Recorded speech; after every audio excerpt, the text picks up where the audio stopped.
Parliament में मैंने प्रधानमंत्री जी का भाषण सुना।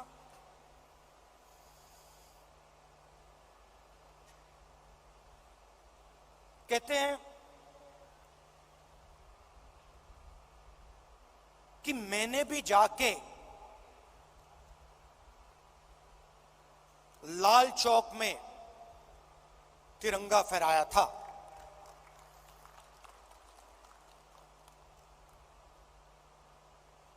मैं सुन रहा था, मैंने सोचा देखिए, हिंदुस्तान के प्रधानमंत्री को बात समझ नहीं आई, बात समझ नहीं आई।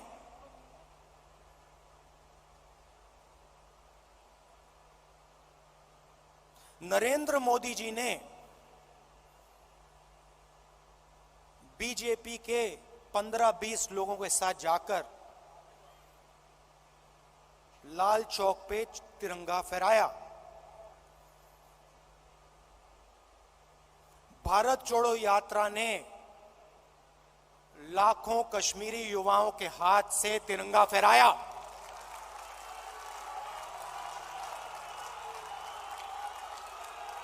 प्रधानमंत्री को फर्क नहीं समझ आया।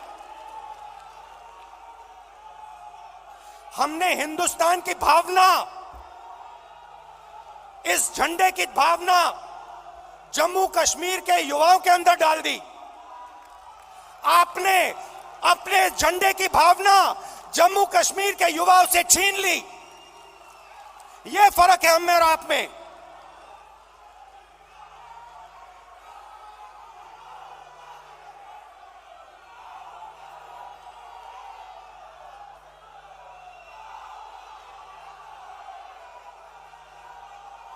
ये जो झंडा है, ये जो तिरंगा है,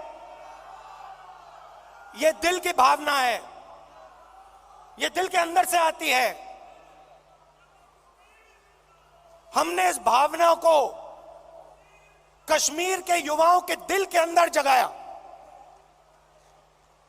हमने उनसे नहीं कहा कि भैया तुम्हें तिरंगा लहराना है, तुम्हें तिरंगा उठा के चलना है। नहीं, किसी से नहीं कहा।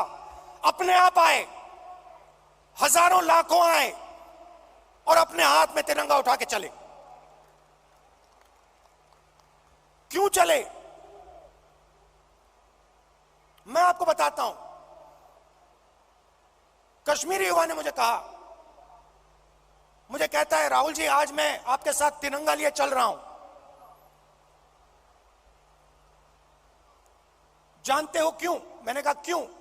कहते क्योंकि आपने हम पर और मुझ पर भरोसा किया है। आपने अपना दिल हमारे लिए खोला है और हम अपना दिल आपके लिए खोलेंगे।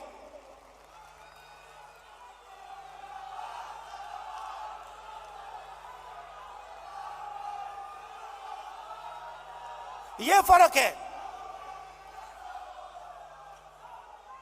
हिंदुस्तान एक भावना है,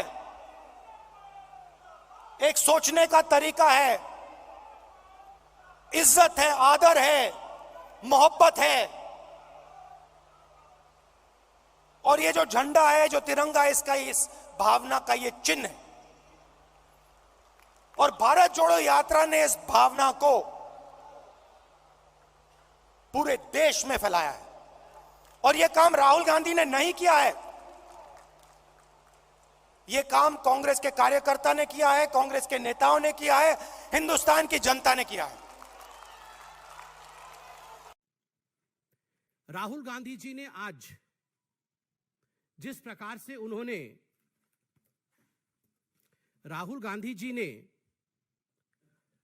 प्रकार से अपने भाषण में जम्मू कश्मीर के विषय में कहा है, मैं तो उन्हें धन्यवाद देना चाहूंगा कि for the first time he has acknowledged what the Modi government has achieved. Rahul Gandhi ji Jammu Kashmir पहुंचते हैं अपने भारत जोड़ो यात्रा में, और इस यात्रा में जम्मू कश्मीर में वो चारों तरफ तिरंगे झंडे देखते हैं, चारों तरफ उनको लहराता हुआ तिरंगा दिखता है। तो ये जो क्रेडिट है, ये क्रेडिट किसकी है? यह सवाल उठता है कि जिस जम्मू कश्मीर में पहले कोई तिरंगा नहीं लहराता था, इस प्रकार के स्टेटमेंट कांग्रेस के नेता देते थे।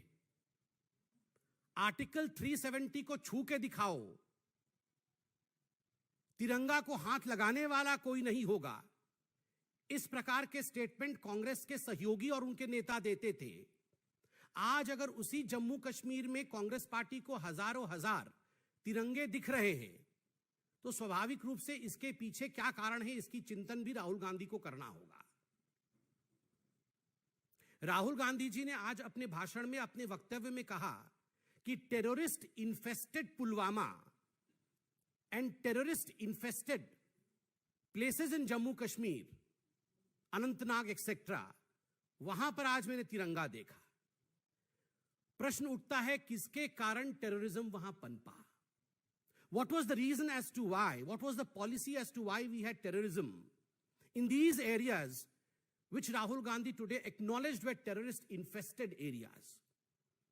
And what was the reason as to why these areas today are peaceful? These areas show unity. These areas bring about development. And that's the reason as to why people have taken up Tiranga. आज अगर लोगों ने तिरंगा अपने हाथ में उठाया हुआ है, अगर लाल चौक में तिरंगा है, इसके पीछे का कारण सुशासन जो आदरणीय प्रधानमंत्री नरेंद्र मोदी जी की सरकार ने जम्मू कश्मीर को दिया है, वह है। आज जम्मू कश्मीर के विषय में बोलते हुए राहुल गांधी जी ने कहा कि प्रधानमंत्री लाल चौक में गए थे झंडा फहराने के लिए। बिल्कुल सही कहा। 1992 में जब आपकी सरकार थी, उसमें प्रधानमंत्री जी झंडा फहराने गए थे, सक्सेसफुली उन्होंने झंडा फहराया था। डिस्पाइट ऑल द चैलेंजेस, चुनौतियों के बावजूद लाल चौक में झंडा फहराया था और उसी समय संकल्प लिया था कि भविष्य में हिंदुस्तान में ऐसा कोई स्थान नहीं होगा जहां हम धड़ल्ले से तिरंगा न फहरा सके। और शायद इसी अनुभूति के कारण प्रधानमंत्री नरेंद्र मोदी जी ने हर घर तिरंगा इस कार्यक्रम को भी अंजाम दिया और जम्मू कश्मीर में हमने लाखों तिरंगे हर घर तिरंगे के अंतर्गत देखा।